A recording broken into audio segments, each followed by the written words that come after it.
Y a ver si me acomodo un poquito para poder comentarle algunas cosas que desde ayer dan vueltas en mi cabeza. Entre toda esta palabra, si usted leyó mi devocional de ayer, y digo sí porque no siempre se leen, soy bien consciente de eso, pero ayer hice era una ensalada de versículos, hasta creo que lo puse al final, diciendo, ¿te diste cuenta que combiné 3 versículos o algo así? Porque Dios me habló ayer en 3 pasajes. Suele suceder eso, a veces es personal, a veces es para la iglesia, a veces es más de uno y tengo que estar eligiendo qué es lo que uso, me quedo con lo que es mío y me lo guardo para mí, busco qué es lo que sea de edificación para la iglesia y tomo eso y eso es lo que comparto. Pero a veces pasa, como ayer, donde todos los textos eran para compartir, no eran solamente para mí lo personal, sino eran para edificación. Entonces arrancó con eso, hice con 3 versículos, Samuel, 2 versículos en Juan. Estuve hablando sobre eso, llevando el mensaje, el mensaje original, el centro era que no estemos buscándole la quinta pata al gato, sino que creamos lo que Dios va a hacer, como le digo ahora, creamos lo que Dios va a hacer. Pero en realidad, y ahora voy a hacer un mea culpa y una fe de ratas, en realidad no eran 3 textos que Dios me habló, sino que mentí. Así que ahora cae un rayo del cielo acá, me fulmina, por mentir y decir que mentí y decirlo en el púlpito. No eran 3, sino 4. Fueron 4 los pasajes que Dios me habló. Y el cuarto es el que más fuerte Dios me había hablado, es el que dejé para compartir hoy, para hablarte hoy de esa palabra. Entre tantas cosas que a veces hay unas cosas muy sutiles que Dios tiene para nosotros. Y está en Juan capítulo 6, versículo 5 y versículo 6. Ahora lo voy a leer, pero creo que es eso. Si me equivoco, corríjame, chicos, póngalo directamente. Sobre una situación donde Jesús confronta a sus discípulos. Bueno, repito, el Evangelio es una confrontación constante. Y Jesús a ellos los sacudía todo el tiempo, los confrontaba siempre. Y a veces sacudirlos de verdad. Como cuando en aquella ocasión le dijo, si se quieren ir, se pueden ir, ningún problema. Así, ese tipo de actitudes, ese tipo de cosas que tenía Jesús, que eran para edificación, para crecimiento, para formación de vidas. Y, bárbaro, gracias. Este texto, decía Juan 6:6, decía esto para ponerlo a prueba, pues él ya sabía lo que estaba por hacer. Tiene que ver, es parte del pasaje de la alimentación de los 5.000 y es el momento de la confrontación con Felipe, donde se presenta una situación que el problema era donde, ¿cómo hacemos para darle de comer a tanta gente que se había reunido? Esta mañana estuve conversando con un joven, aquí presente en esta noche, sobre, hablamos sobre teología, y a mí me mojás la oreja sobre teología y me tenés que parar, porque no te paro de hablar. Pero sobre temas interesantes de teología que tienen que ver con este concepto y con este versículo. Le digo la palabra más rara, solamente para que escuche así y diga, mira cómo sabe, y después le digo lo que significa. Estuvimos hablando sobre predestinación y preconocimiento. Ahora vamos a hablar en argentino sobre aquel concepto que la gente tiene a veces, la iglesia tiene, de que Dios controla nuestra vida, Dios dirige nuestro destino, Dios ya tiene para nosotros preparado, o cada uno tiene un destino ya marcado por Dios.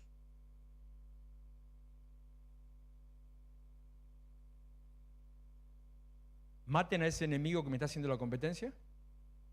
Listo, seguimos.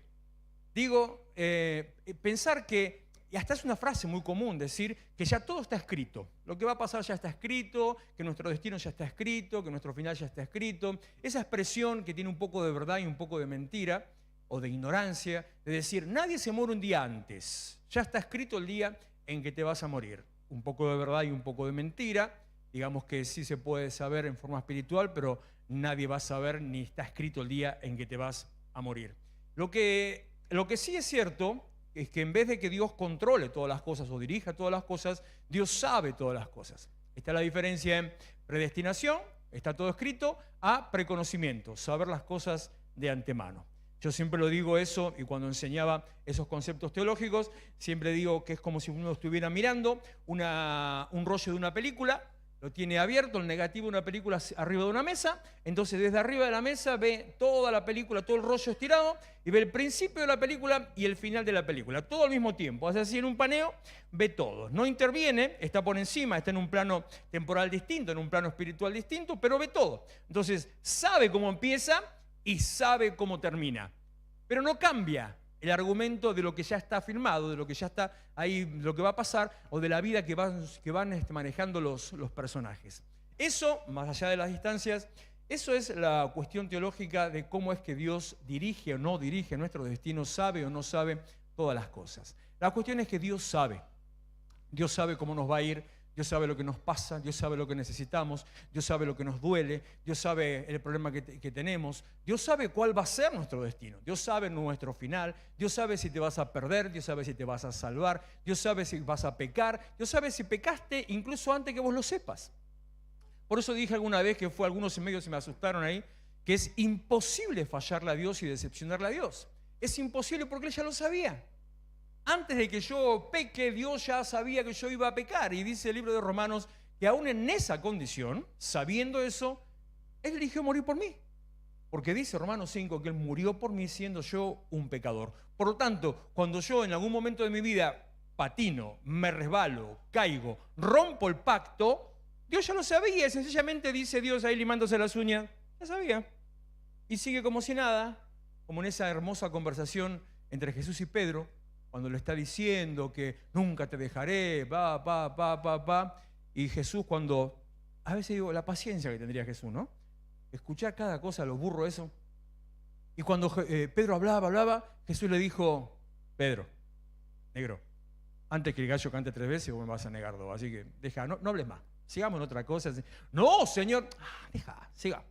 No se hizo problema por eso. ¿Por qué? Porque ahí mismo es que Él le dice, cuando vuelvas, ya estaba sabiendo lo que iba a pasar, ya estaba sabiendo de la restauración de Pedro, ya estaba sabiendo que iba a llorar amargamente, ya estaba sabiendo que se iba a aislar, estaba sabiendo que después iba a ir al barco, al lago, estaba sabiendo que los iba a encontrar con él pescando, comiendo pescado a la mañana, estaba sabiendo todo eso. Entonces dijo, cuando vuelvas, apacienta mis ovejas. O sea, Dios sabe todas las cosas.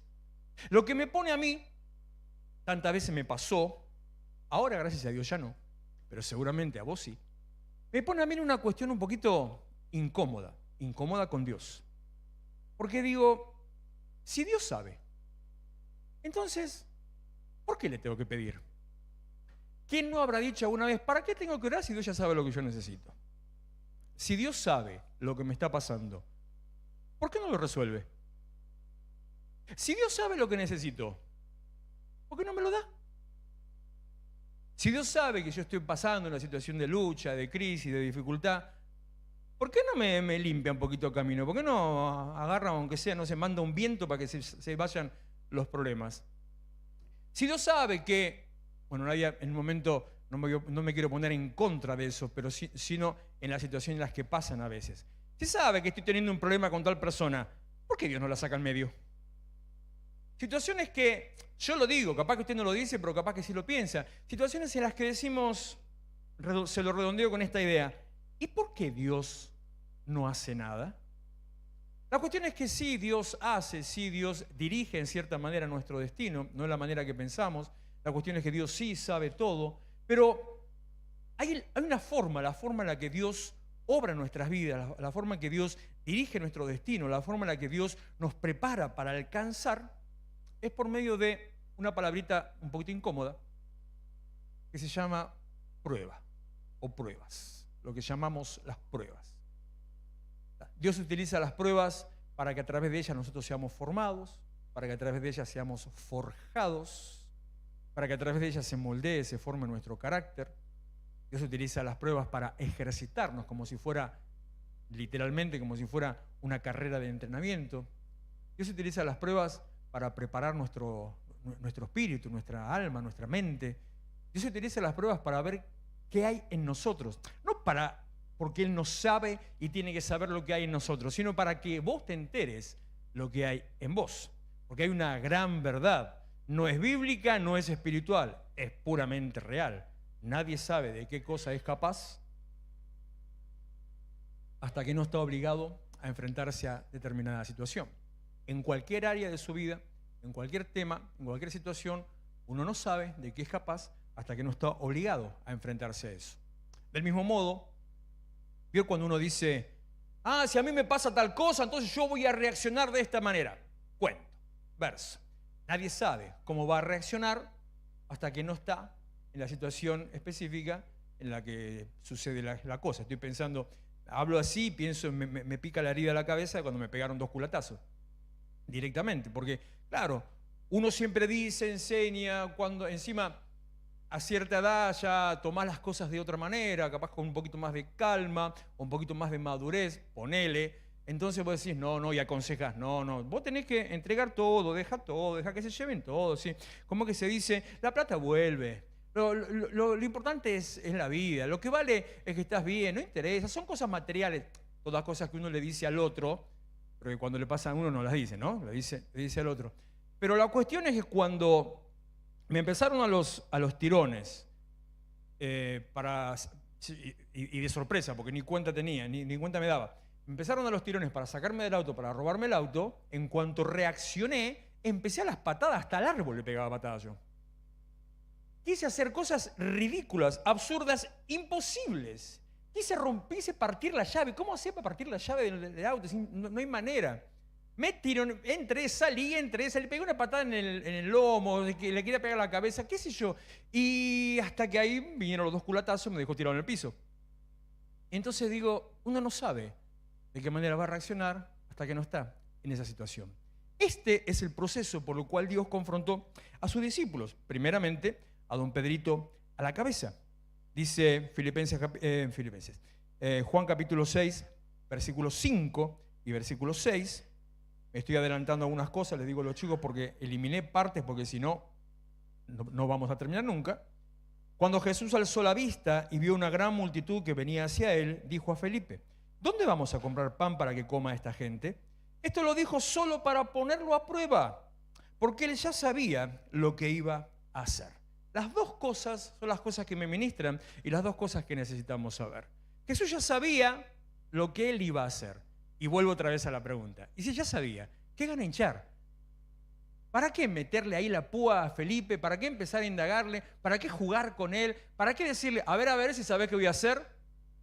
¿Cómo hacemos?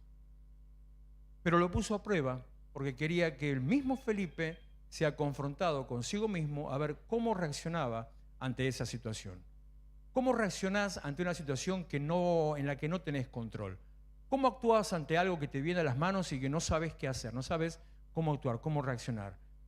¿Cómo actúas cuando Dios mismo te está poniendo delante de una situación que se te escapa a tu control y a tu dominio?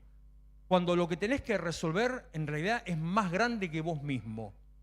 ¿Cómo actúas cuando hay un problema grave en tu casa, en tu familia? ¿Cómo actúas cuando de golpe no te alcanzó la guita? Nadie estaba ministrando sobre, no hay ningún problema al respecto, pero me hizo pensar, nadie ministraba sobre las finanzas de la iglesia, sobre la administración de las finanzas de la iglesia, y yo mientras ella estaba en eso, yo pensé, porque hoy pagué el alquiler de la iglesia. Entonces, que hasta le tuve que decir al dueño, le digo, mira, te voy a quedar debiendo tanto, te voy a quedar debiendo 300.000 pesos, no porque no los tengamos, por eso digo, no hay problema, sino porque el tipo a toda costa quiere que le pague por transferencia, no de otra manera. No quiere venir a cobrar, no quiere que vaya a pagar, entonces solamente quiere transferencia. Entonces le digo, mira Ariel, no llego con todo en el banco, así que te debo 300 y el lunes te lo transfiero, los 300. Así que hoy pagué 1.500.000 pesos del alquiler, faltan 300.000 pesos que será pagado el lunes. Y digo, sí, ¿cómo haces cuando de golpe, si hubiera sido el caso ese, no tenés los 300 que yo digo no los tengo en el banco, no los tengo en ningún lado? ¿Qué haces si de golpe estás ante una situación que sí o sí tenés que responder y no podés responder? Bueno, el Señor obra de esa manera en nosotros para empezar a forjar nuestro carácter. Decía ayer, hablando en la reunión de hombres, tuvimos un lindo tiempo con los muchachos, hablando sobre la motivación y cuando a veces te agarra el bajón, que a veces hay situaciones en las que Dios no responde o situaciones en las que Dios nos pone a prueba solamente por una razón.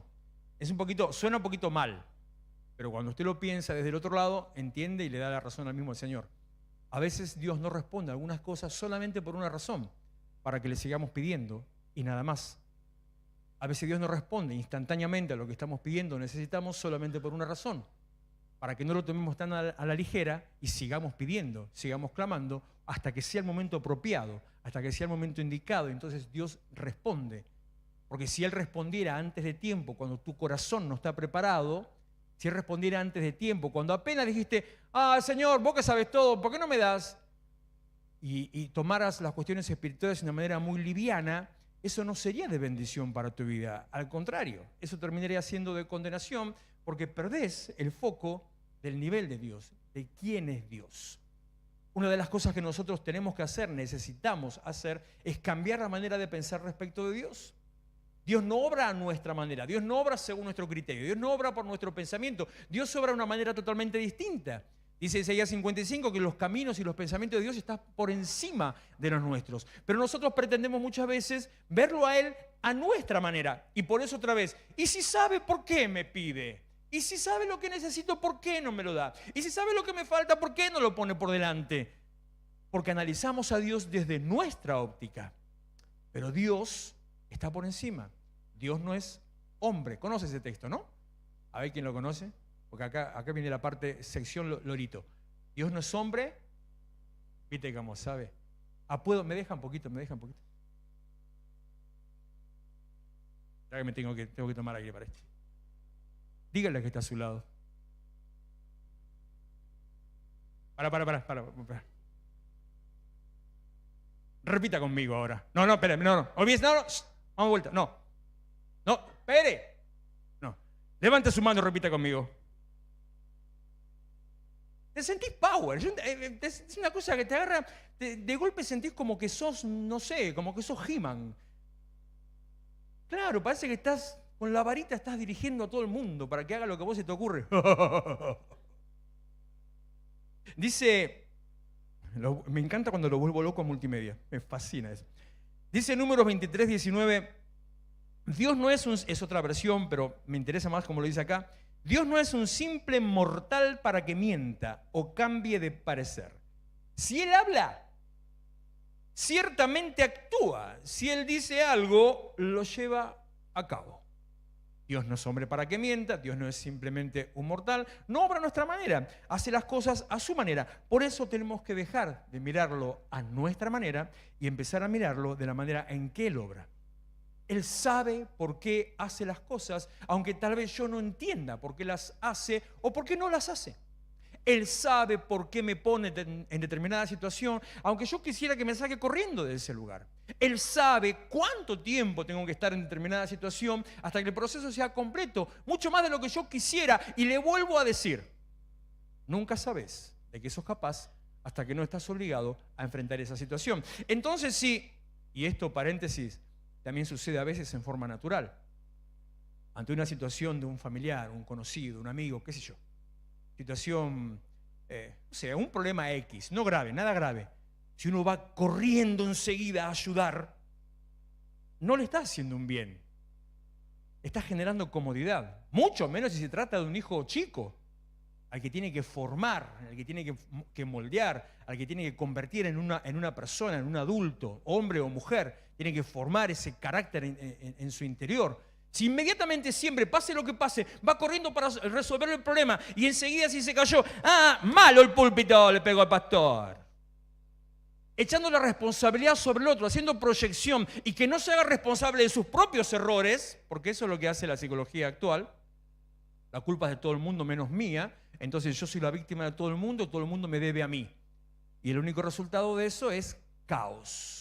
Gente cada vez más débil emocionalmente, gente cada vez con menos carácter, gente cada vez que tiene que ser más manejada, más manipulada y necesita que aparezca alguien que los guíe. No le quiero decir nada, pero yo no le digo nada. Eso es simplemente la preparación de un ambiente espiritual para en algún momento posterior, 10 años, 50, 100, 1000 años, un cambio en el manejo de la humanidad. Dios sabe por qué hace las cosas, aunque yo a veces no entienda por qué las están haciendo. Las pruebas de Dios no son un castigo, son un entrenamiento para avanzar al nivel superior. Las pruebas de Dios no son para descalificar, sino que son sencillamente para promocionarnos a ese nivel superior y para que nos superemos a nosotros mismos. Por eso, antes de ponernos delante del Señor, ¿y por qué? Antes de empezar, ¿y por qué no haces? Yo elijo quedarme con esto. Dios sabe lo que está haciendo y Dios sabe lo que va a hacer. Estaban ahí en medio con toda la cuestión y otra vez la pregunta, el cuestionamiento, ¿y por qué lo hace? ¿Y para qué lo hace? Y quiero desarrollar algunos puntos. Si le gusta anotar, sería muy interesante porque es la manera de aprender o de enfocarse. Y si no, simplemente que preste atención. Primero, las preguntas de Dios, porque Jesús le preguntó a Felipe, las preguntas de Dios revelan más que nuestras respuestas. Porque la pregunta de Dios siempre tiene algo oculto, siempre tiene algo entre líneas. Como cuando Jesús le preguntó, escribí algo de eso hace unos días atrás, no recuerdo qué día, cuando Jesús le pregunta al ciego, a Bartimeo, o le pregunta al paralítico, él le dice, ¿qué querés que te haga? Y el tipo es ciego, le dice, escúchame, ¿no es obvio que quiero que me sanes? No es obvio. ¿Qué es lo que vos en tu interior realmente estás necesitando, queriendo que yo haga? Las preguntas de Dios revelan más por la propia pregunta que por la respuesta. Cuando le dice al otro, ¿por qué estás acá? Y no ves que no me puedo mover, le dice el paralítico, por eso estoy acá. Pero no le está diciendo eso, le está diciendo algo mucho más allá que por qué estás acá, sino por qué no fuiste capaz de alguna manera de buscar una ayuda en estos 38 años que estuviste acá. Cuando Dios le dice a Adán, ¿dónde estás, Adán? ¿Vos podés creer, se te puede llegar a ocurrir la idea de que Dios no supiera dónde estaba Adán? ¿Podés creer que el otro era tan nabo, tan tonto, ponele inocente, que pensaba que porque estaba escondido bajo una palmera que Dios no lo iba a ver? Y sin embargo Dios le pregunta, ¿dónde estás? Y cuando él contesta todo lo demás, lo que en realidad le estaba preguntando Dios a Adán es, ¿en qué posición espiritual estás? Cuando Dios te pregunta dónde estás, no te está pidiendo una ubicación GPS, no te está pidiendo la dirección de tu casa. Cuando Dios te pregunta dónde estás, está diciendo, ¿en qué nivel de relación y crecimiento espiritual estás? En la línea, desde el día que te convertiste o conociste al Señor, en la línea entre ese día y el día de hoy, o mejor dicho, en la línea entre el día que llegaste a Cristo y el cumplimiento de tu promesa, sea cual sea, ¿estás en esa línea recta o estás haciendo una parabólica? ¿O te fuiste, 50 grados para el otro lado? ¿Dónde estás? Las preguntas de Dios revelan más por su propia pregunta que la respuesta que nosotros demos. Lo de la respuesta es algo secundario, en realidad es el segundo punto. Lo de la respuesta muestra lo que tenemos dentro, pero la pregunta es la que nos confronta con nuestra propia identidad, con nuestra propia miseria. Decía ayer, se lo comparto, se lo regalo, simplemente para, si le sirve, cuando estábamos hablando de motivación, que la verdadera motivación y la única que sirve es la motivación interna, no la externa. La motivación interna es cuando yo quiero superarme a mí mismo. La motivación externa es cuando yo hago las cosas por otro o por otros. Cuando hago algo para agradar, cuando hago algo para conquistar, cuando hago algo para quedar bien, cuando hago algo para me peleé con mi pareja, entonces para, en cierta manera, resolver la situación. Todo eso es pasajero. Todo lo que uno haga por el otro o por otro, cuando el motivo se termine, ya si era para reconciliarse, en cuanto se reconciliaron, ya está, ya fue, listo, volviste a hacer lo que era. Si era para conquistar, cuando conquistaste, ya está. Si era para alcanzar alguna meta, cuando alcanzaste la meta, ya está. Por eso decía en ese contexto que, en realidad, el éxito es el enemigo del progreso, porque cuando llegaste a un determinado nivel, listo, me tiro a chanta. Pero la vida del justo, la vida cristiana, no es un me tiro a chanta. La vida cristiana es que va en aumento hasta que el día alcanza su máximo esplendor. ¿Y qué hay después de máximo? Ahora sale el máximo de decir acá estoy yo, ¿no? ¿Qué hay después de lo máximo? ¿Hay algo después de lo máximo? A veces hay algún filósofo de esos medios raros que empiezan a decir cosas extrañas. Lo máximo significa que está al tope, llegó a la cima, está en el punto más alto, así que no hay nada después de lo máximo. No sé cuánto es, no sé si es 1 metro o 10 kilómetros, no lo sé, pero lo máximo, no hay nada después de eso. Por lo tanto, la vida del justo va en aumento hasta alcanzar el máximo, es como la luz de la aurora, hasta alcanzar el máximo esplendor. Lo que dice Filipenses 1:6, que el que empezó en nosotros la buena obra, el día que llegaste a Cristo, cuando lo recibiste en tu corazón, cuando le entregaste tu vida, cuando dijiste, yo quiero empezar a vivir una vida distinta, cuando empezó ese proceso espiritual dentro tuyo, el que empezó en vos la buena obra, la perfeccionará hasta el día que sea, hasta el día de Jesucristo, hasta que el día del Señor venga o hasta el día que te mueras. Así que hasta el último día de tu vida, hasta el último aliento, hasta tu último respiro, estás en avance, estás en progreso, estás en ascenso. La vida cristiana, el Evangelio, es una vida de ascenso, una vida de permanente subir en plenitud. El Evangelio es una confrontación constante, sí, es un sopapo permanente, todo el tiempo. Me gustó porque ayer, creo que está, no veo, pero creo que está. Ayer había uno de los jóvenes que llegó tarde a la reunión por problemas personales y después le digo, medio que no quería venir porque ya era tarde, entiendo, a mí a veces hasta me daría vergüenza, pero no haga eso. Y llegó tarde, ya creo que por la mitad de la reunión estábamos, y después le digo, ¿y valió la pena venir igual? Y me dice, sí, apenas entré, apenas me senté, me pegó un sopapo con la palabra. Digo, así de una, pero pará. Yo no soy tan malo, a mí me dicen que soy malo, pero yo no soy tan malo. El Evangelio es una confrontación constante, todo el tiempo, todo el tiempo. Te confronta para cambiar, te confronta para corregirte, te confronta para cambiar tu forma de vivir y de pensar, te confronta para avanzar, te confronta para expandirte, te confronta para alcanzar un poco más, para ir un poco más, para ir un poco más, para ir un poco más, hasta el día final, hasta el último momento.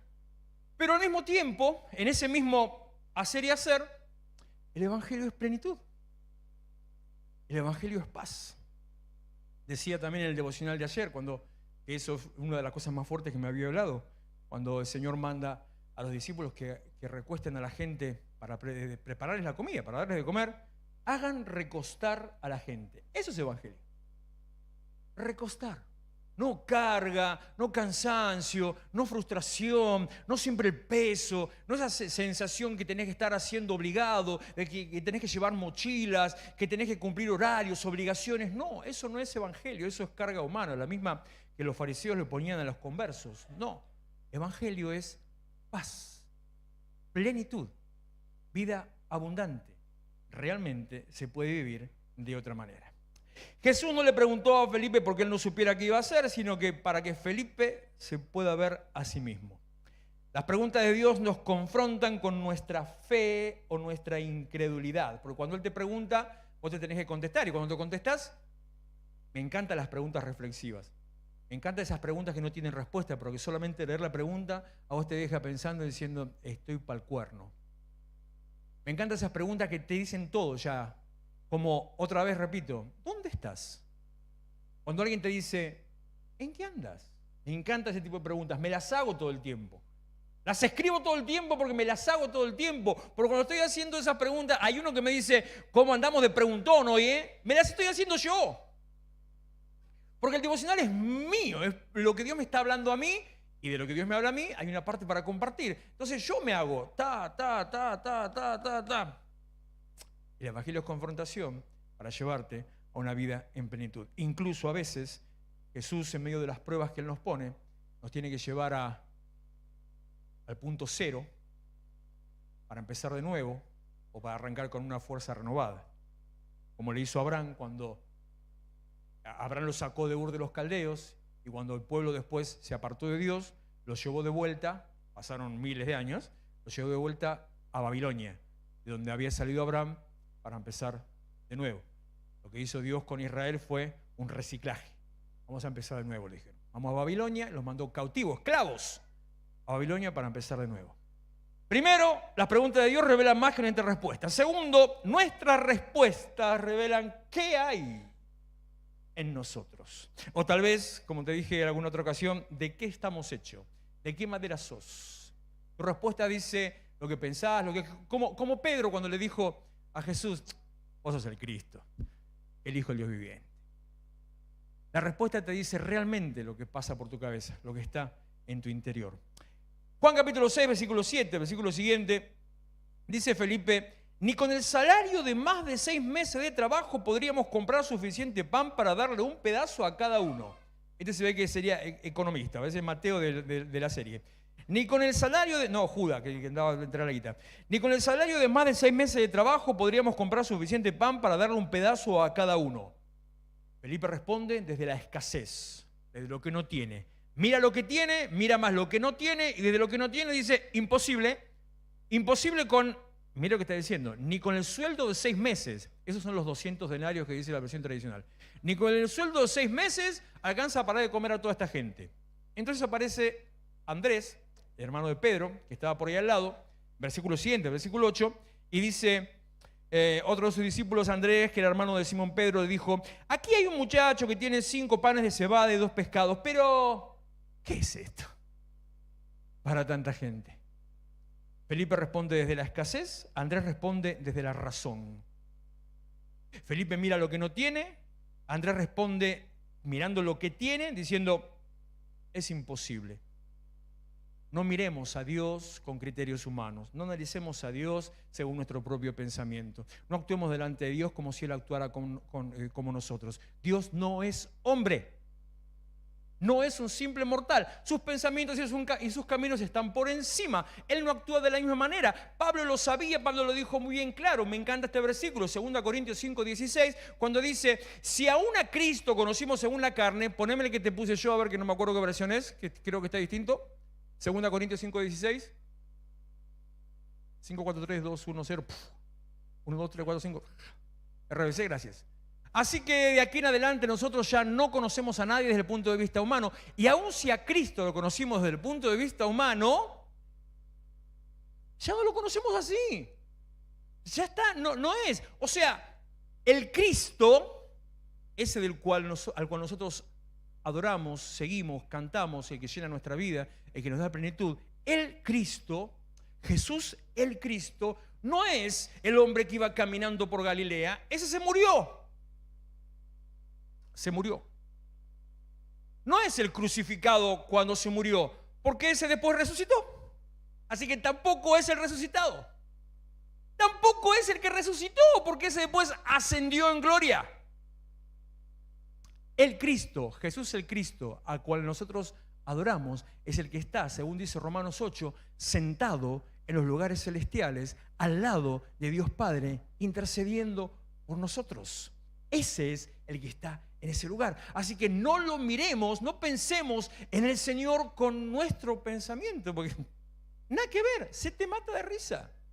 Sino que animémonos a creer que Dios sabe lo que está haciendo, Dios sabe lo que va a hacer y Dios sabe por qué lo va a hacer. Ahora, ¿desde qué posición respondemos nosotros ante una situación de confrontación? Felipe respondió desde la escasez, Andrés respondió desde la lógica. ¿Y vos? ¿Desde qué lugar respondés cuando Dios te dice: todo va a estar bien? Cuando Dios te dice: descansa, no hagas nada. Cuando Dios te dice: por nada estés afanoso. Cuando Dios te dice: dígale al justo que le irá bien. ¿Cómo respondes? ¿Desde qué lugar respondes a eso? ¿Saltás a decirle: pero no ves que no tengo, no ves que no me alcanza, no ves que no puedo? Sí, Él ve, Dios sabe. Parece la discusión con Moisés. No, pero no ves que yo no sé hablar. No, pero ¿qué va a decir la gente? No, pero ¿cómo me van a escuchar? No, pero si ni siquiera sé tu nombre. No, porque me van a preguntar. Un sopapo. La verdad que Dios realmente en la paciencia. Ni siquiera sopapo. ¿Viste cuando haces así con el mosquito? ¿Así? Así tenía que haber. Y en cambio Dios lo escuchaba. Hasta que en un momentito se piró. Y le dijo: Moisés, me tenés harto, me tenés inflado. Eso lo agrego yo. No lo busquen en la Biblia porque... Moisés, me tenés harto, me tenés inflado. Ahí tenés a tu hermano, llévatelo a él. Así. Ojo cuando le insistís a Dios en contra de lo que Dios quiere hacer. Ojo cuando querés hacer el plan de Dios, hacerlo a tu manera. Ojo cuando querés modificarlo para que encaje en tu molde. Vos tenés que encajar en el molde de Dios, no Dios en el tuyo. Porque tanto se hartó, tanto se infló. Hoy alguien me dijo también, pero al final, Dios, en primera Samuel 8 creo que era, Dios al final se la agarró con Samuel, lo dejó tirado a Samuel, le dijo, ¿así quieren un rey? Dales el rey. Ojo, cuando forzás a Dios a hacer algo que no quiere hacer. Pero ¿cómo yo puedo hacer que Dios haga lo que Dios no quiere hacer? Las pruebas son la herramienta de Dios para llevarte al siguiente nivel. Las pruebas son las que forjan tu carácter. Las pruebas son las que te ponen delante de una situación de confrontación para que resuelvas la situación en la que vos mismo te metiste. No es que Dios sea un títere ni esclavo. Dije el otro día y algunos se me asustaron. Tus decisiones son más poderosas que Dios. Te lo repito, tus decisiones son más poderosas que Dios. ¿Por qué? Que te recontra fácil. Porque Dios no va a hacer nada en contra de lo que vos decidas. Por lo tanto, tu decisión es un techo contra lo que Dios quiere hacer. Tu decisión es la cobertura de plomo contra la kriptonita. Dios no puede obrar directamente. No es que no tiene el poder para hacerlo. Bueno, decide no hacerlo. Ya lo dijo Pablo, donde obra la justicia del hombre, no puede obrar la justicia de Dios. ¿Cómo haces cuando Dios te dice? ¿Qué respondes? ¿Desde qué posición? Vas a salir adelante, vas a ser sano, tu situación va a cambiar, tu matrimonio se va a restaurar, tu hijo se va a levantar. Díganle al justo que le irá bien, Isaías 3:10, que se lo dije recién. O estas dos. ¿Se puede vivir de otra manera? Y esta última. Me retaron porque dije así, que lo voy a cambiar. Hoy cambio el argumento. Me retan todo el tiempo, Nati, a mí. El 31 de diciembre de 2025 usted va a estar en mejor condición que el 31 de diciembre de 2024. Ahora, ese amén, vamos a filosofar un rato, ¿eh? Sí, ya tengo que cortar. Me falta un cachito, pero voy a llegar. Estoy cortando la prédica, pero voy a llegar. Ese amén, ¿desde dónde lo dice? Del corazón para el novio. Espera antes de contestar porque nos embarramos cada vez peor. ¿El amén que está diciendo es un amén, Dios lo va a hacer? ¿O es un amén, que Dios lo haga?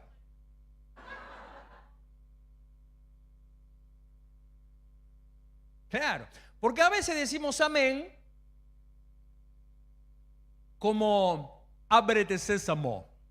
Pensamos que es la palabra mágica para que la cosa funcione.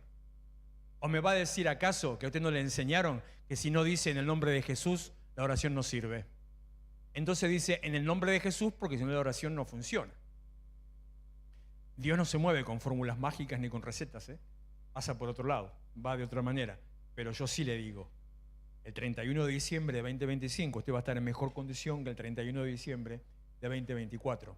Espiritual, emocional, anímica, económica, familiar, laboral, en todo nivel va a estar en una posición distinta. Felipe respondió desde la escasez, Andrés respondió desde la lógica.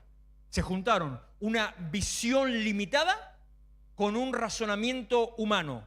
El resultado nunca es fe.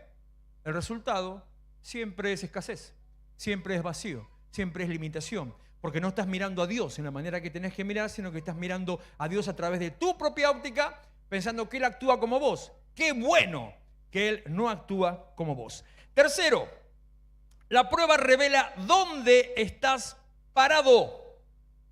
¿Desde dónde respondes? ¿Desde qué posición? ¿Dónde estás parado? Felipe se enfocó en la plata. Andrés se enfocó en los pescados. Ninguno se enfocó en que tenía delante a alguien que era capaz de resucitar un muerto. Cuando usted tiene una situación, una necesidad, una crisis, un dolor, una angustia, un problema, ¿a qué le cree más? ¿Al problema o al Dios al que le está preguntando? ¿Viste cómo nos contestan ahora? Ahora son vivos. Porque ahora te digo la otra. Si creen más en el Dios al que le están preguntando, ¿con qué cara le preguntan, le piden algo a Dios si están teniendo miedo por lo que está pasando? No mires a Dios a través de tus problemas. Mira tus problemas a través de Dios. No pongas a tus problemas como un muro que te separan de Dios, sino que pone a Dios por delante de los problemas, porque Él está por encima, Él es más grande. No analices con razonamiento humano, no mires solamente en lo natural, en lo material, sino en lo espiritual. Mira a Dios como lo que Él verdaderamente es. Deuteronomio capítulo 7, versículo 9. Dios es Dios. Cuarto, Dios no improvisa, Él ya tiene un plan. Cuando le hizo la pregunta a Felipe, yo digo, también él se divertiría, ¿no? Jesús se divertiría. Los vería ahí como se volvían locos, como las adivinanzas que hacía Sansón. La gente no tenía ni idea. Pero cuando él le dijo eso a Felipe, ella sabía lo que iba a hacer. Ya sabía que iba a obrar la multiplicación. Ahora, yo digo una cosa. Después Andrés le trajo al pibe. ¿Jesús sabía que había un pibe con 5 panes y 2 peces?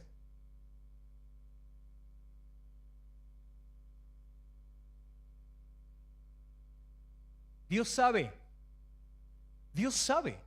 Aún lo que vos no sabes, Dios sabe. Te digo otra para que te quedes así, te quedes ahí cargando y el video se te trabe. ¿Necesitaba Jesús a un pibito con 5 panes y 2 peces para darle de comer a los 5.000?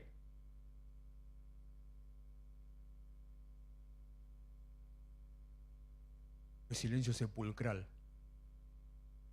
Ya tenemos papa, así que ya está, no estamos igual, ya está. ¿Necesitaba Jesús a una canastita de 5 pescados y de 5 panes y dos pescaditos que trajo un muchachito que nadie sabe ni cómo se llamaba y que capaz la madre lo andaba buscando por todos lados? ¡Nene, dónde te metiste, nene! Y estaba el otro ahí sacándose una selfie con Jesús ahí. ¿Necesitaba Jesús de eso? ¿Necesitaba Jesús de Andrés que le dijera, mira, acá vino el nene, ¿viste? El nene te quiso traer esto, pobrecito, el nene medio bobo, el nene, no entiende, el nene eso no sirve, pero ¿viste el nene? ¿Qué hacemos con esto, Jesús? ¿Necesitaba Jesús eso? Entonces, ¿por qué lo aceptó? ¿Por qué lo agarró? ¿Por qué lo usó? ¿Por qué lo levantó? ¿Por qué lo bendijo? ¿Por qué lo oró? ¿Por qué lo bajó? Hizo que de los 5 panes y 2 peces vengan ellos a darle comida para 5.000 personas. Y en Mercedes, para que la gloria de Dios sea manifiesta y para que ellos aprendan delante de quién estaba. Porque las preguntas hablan más que la respuesta y tus respuestas ante las preguntas te confrontan con quién es Dios. Para que ellos vean que realmente con cualquier cosa Dios puede hacer algo. Para que ellos vean que de la nada Dios hace mucho. O sea, que le era lo mismo 5 panes que ninguno o 500 panes. 500 tampoco alcanzaban con lo que le trajeron para que ellos se den cuenta que es necesaria nuestra intervención. Que el principio de siembra y cosecha se activa desde el principio. Que si yo quiero algo de Dios, tengo que hacer algo con Dios. Si yo quiero que Dios haga algo, tengo que hacer yo algo con Dios. Si yo quiero que Dios me dé algo, tengo que yo darle algo a Dios. Adoración, tiempo, servicio, bendición, mi honra, mi alabanza, mi economía, mi finanza, darle a Dios. Todo empieza, es más bienaventurado, dice Hechos, dar que recibir. Todo empieza con una semilla. En este caso, el pibe sembró 5 panes y 2 peces. Con Felipe, Jesús ya sabía que iba a multiplicar los panes. El propósito de la prueba no es hacernos caer, sino hacernos crecer. En la crisis no te enfoques en lo que no tenés. En la crisis enfócate en a quién tenés. En la crisis no te enfoques en lo que no tenés, enfócate en a quién tenés. El problema nunca es Dios, el problema siempre somos nosotros. El problema nunca es Dios, el problema es nuestra respuesta. No seas como Jonás, esto no lo iba a decir, pero ya estoy más jugado que... No seas como Jonás, el tipo... El nombre significa paloma, de paloma no tenía un corno. Más que paloma era un burro y mezclado con búfalo el tipo ese. Dios lo llama. Mirá que me escribí la secuencia. Dios lo llama. Evade el llamado. Se levanta una tormenta. Lo arrojan al mar. Se lo traga una ballena, que no era una ballena. Lo vomita en la tierra. Dios le da una segunda oportunidad. Obedece a Dios, va a cumplir el propósito, viajar a Nínive. Vuelve de Nínive, se enoja otra vez. Entonces ahí Dios le levanta ahí una planta de calabaza y le da una lección final. No seas como Jonás, que por oponerte a lo que Dios está haciendo, por no aceptar lo que Dios está haciendo, por no creer en lo que Dios está haciendo, tomas tu propio camino. Y el problema fue para él. El problema fue para él porque cuando se hizo el canchero se fue porque todo se le vino encima. Y no solamente para él, sino que puso en peligro a todo el barco y a la tripulación. Cuando vos te corres de lo que Dios quiere hacer, pones en peligro hasta tu familia. Cuando te resistís a lo que Dios quiere hacer con vos, cuando no sos capaz de creer que Dios lo va a hacer, pones en peligro a aquellos que están a tu alrededor. No es solamente un tema tuyo, no sos un ente aislado en el mundo, sos un ser social. Tu familia, todo aquello que está a tu alrededor, todo peligra. Como peligraba la tripulación, entonces dijeron, viejo, ¿qué sos vos? ¿Qué hiciste? Menos mal que era profeta, dijo, no, esto es Dios porque yo me mandé mal. Entonces, al agua, y lo tiraron al agua. A ver, saquemos el contexto bíblico, profético, espiritual, qué sé yo. Escúcheme esta situación. Lo tiraron al agua. Como las películas de piratas que le tapan la cosa, le ponen la espada, le pinchan el traste y va caminando por la tablita. Lo tiraron al agua. O sea, no dijeron anda a bañarte, dijeron morite. ¿Solamente por qué? Porque se resistió a seguir lo que Dios quería hacer. No alteres el plan de Dios. Dios sabe lo que está haciendo. Dios sabe lo que va a hacer. Dios sabe aunque no sepamos. Y al final, a la larga, ¿en qué terminó la historia? Con olor a vómito de pescado, fue a hacer lo que tenía que hacer al principio. Lo hubiera hecho y listo. Encima olor a pescado. Fue a hacer lo que tenía que hacer. Y listo. No seas como Jonás. Quinto y último, de la prueba a la promoción. De la prueba a la promoción. Jesús sabía lo que iba a hacer. Juan 6:10. Hagan que se sienten todos, ordenó Jesús. Los varones adultos eran como 5.000. Jesús tomó entonces los panes, dio gracias y distribuyó a los que estaban sentados todo lo que quisieron. Todo lo que quisieron. Con esos 5 panes comieron lo que se les dio la gana. 5.000 varones, más las mujeres y los niños. Lo mismo hizo con los pescados. Una vez que quedaron satisfechos, o sea que se llenaron la panza, como cuando vas al tenedor libre, ¿viste? Que comes por una semana. Ya no sabés qué, te agarrás de todos los platitos, todas las cosas, vas 200 veces a la parrilla, le pedís este y aquel, el de más allá, después te comés cosas que no conocés, las comés por las dudas, y mezclás, ponés fideo con arroz, con ensalada, con papa, con no sabés qué, también metelo adentro, y encima de eso, sushi arriba, todo eso. Que salí de ahí, qué bueno está. ¿Dónde está el puestito de alical acá? Bueno, así, se llenaron. Cuando fueron saciados, quedaron todos satisfechos, dijo a sus discípulos, Jesús dijo a sus discípulos, recojan los pedazos que sobraron de 5 panes y 2 peces, para que no se desperdicie nada. Así que recogieron los pedazos que habían sobrado de los 5 panes de cebada y llenaron 12 canastas de sobras de 5 panes y 2 peces. Dios sabe lo que va a hacer. Aunque tu lógica te diga otra cosa, Dios sabe. Aunque como muchas veces lo conté, me sirve otra vez. Una persona que trabajaba conmigo, jefe y socio a la vez, cristiano, pastor, hoy, que decía en determinada situación cuando orábamos al Señor por algo, ¿acaso Dios va a falsificar plata? Si yo hasta que no tenga 50 luquitas acá en el bolsillo no creo lo que Dios va a hacer, me decía. ¿O cómo va a hacer Dios? ¿Qué va a falsificar? Yo no sé si Dios va a falsificar la plata. Lo que sí sé es que a vos no te va a faltar. No sé cómo Dios lo va a hacer. Ese fue el tema del devocional de ayer. Los mató porque metieron a ver qué hay en el arca. ¿Qué te importa cómo Dios lo va a hacer? ¿O acaso vos necesitas aprobar lo que Dios va a hacer? Vos tenés que revisar el protocolo y decirle, sí, Dios, está bien, así va a funcionar. Le das el visto, el ok, pase al siguiente. ¿O acaso vos te crees más que Dios para poder creerle a Dios? Si no, no crees en Dios. Entonces, no te preocupes. Aunque tu lógica, tu razón, tus ojos, tu corazón te diga que no, vos créele a Dios. Esa es la fe.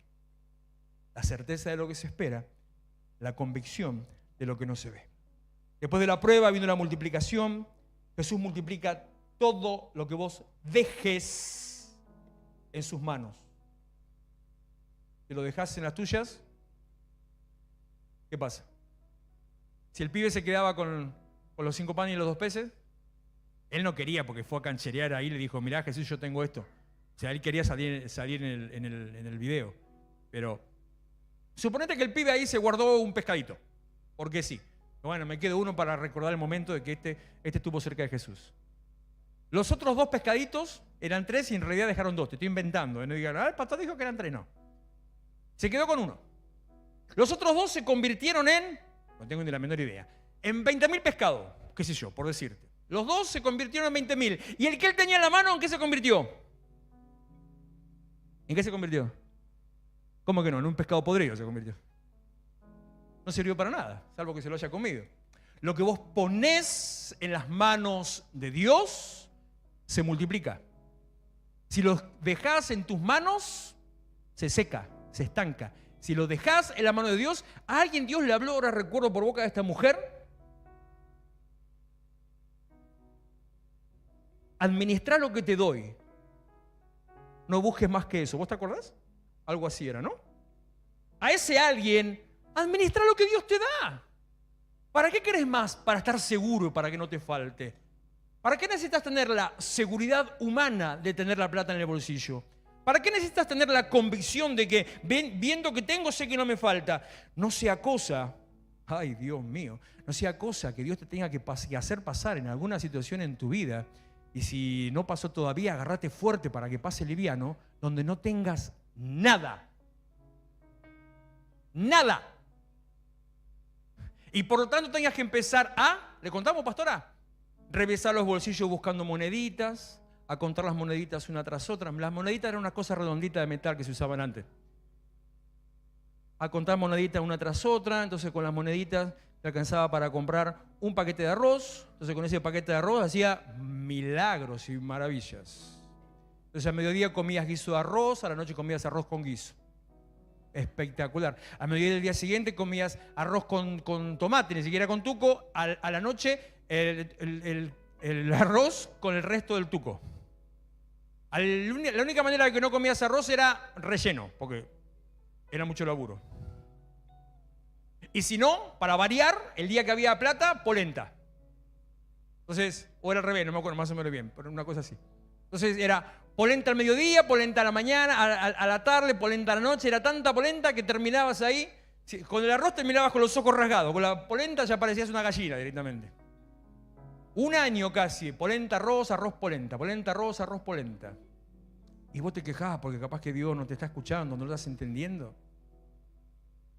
No sea cosa que Él te lleve a no tener nada, para entonces tener que empezar a aprender a depender de Él. Dios sabe. Deja las situaciones en las manos de Dios. Jesús multiplica lo que pones en sus manos. La clave no es cuánto numérico tenés, sino cuánto estás dispuesto a entregar. No del número de lo que le des, sino cuánto en relación a lo que tenés estás dispuesto a dar. La clave no está en lo que tengas económicamente, materialmente, naturalmente. La clave está si sos capaz de desprenderte. Como ese chico que se desprendió delante del Señor. Jesús multiplicó los panes cuando alguien entregó lo poco que tenía. Capaz que para él no era poco, pero entregó todo y lo dejó en las manos de Jesús. ¿Y vos? ¿Cómo haces? ¿Qué haces? ¿Cómo reaccionás? Mira cómo se fue la hora. ¿Cómo reaccionás cuando las cosas se te van de las manos? ¿Cómo actúas cuando no tenés manera de resolverlas? ¿Qué le decís a Dios cuando no tenés la respuesta? O cuando lo que te está diciendo es, otra vez, tranquilo, como le dijo Israel, mañana te voy a salvar. Pero la guerra es hoy, pastor. Mañana te salvo. Pero el enemigo viene ahora. Sí, mañana. Sentate, estén quietos, tranquilos. No, santifíquense. Porque mañana voy a hacer una obra grande con ustedes. ¿Qué haces si de golpe estás llorando, gritando, desesperado, desesperada? Ya aparezco el lenguaje inclusivo. Estás ahí diciendo, ¡ay, mi hermano se murió! Si hubieras estado acá, no se hubiera muerto. ¡Ah! Cuando le llega la carta, dice, me llegó un WhatsApp de Marta. Dice que Lázaro se murió. Después vamos, ¿qué tenemos para hacer? ¿Hay alguna película para mirar? Mañana vamos. No, mejor no, pasado. Vamos pasado mañana. Pero Jesús, Lázaro se murió. No se murió. Ella cree que está muerto, pero no está muerta, nada. Vamos a esperar 2 días. ¿Por qué 2 días? Para que esté bien podrido. Para que la gloria de Dios se manifieste de verdad. Y que salga, en vez de con olor a podrido, que salga ahí como la momia. Luchador, sordo, mudo. es más fuerte que el acero. Uy, no me puedo acordar de esas cosas, ¿no? Ayuda a los niños. No, quiera a los niños. Basta, dejemos ahí. ¿Qué haces cuando las cosas se te van de las manos? ¿Cómo reaccionás? ¿Cómo actúas? ¿A quién sos capaz de creerle? Dios sabe lo que te está pasando, por lo que estás pasando, el problema en tu casa, la crisis en tu matrimonio, el problema con tus hijos. Y no solamente eso, Dios sabe cómo lo va a resolver. Ya tiene la respuesta, ya tiene la salida, ya tiene la solución. Porque dice, me olvidé de anotarme ese versículo, si tienen ganas me lo buscan. Dice que Dios no te da una prueba tan grande que no puedas soportar, sino que, y con esto termino, juntamente con la tentación, en el mismo paquete está también la salida. Eso significa que si estás pasando un problema, gracias, ustedes no han sufrido ninguna tentación que no sea común al género humano, pero Dios es fiel y no permitirá que ustedes sean tentados más allá de lo que puedan aguantar. Más bien, cuando llegue, Él les dará también una salida a fin de que puedan resistir. Cuando está el problema, ya está la solución. Dios sabe. Póngase en pie.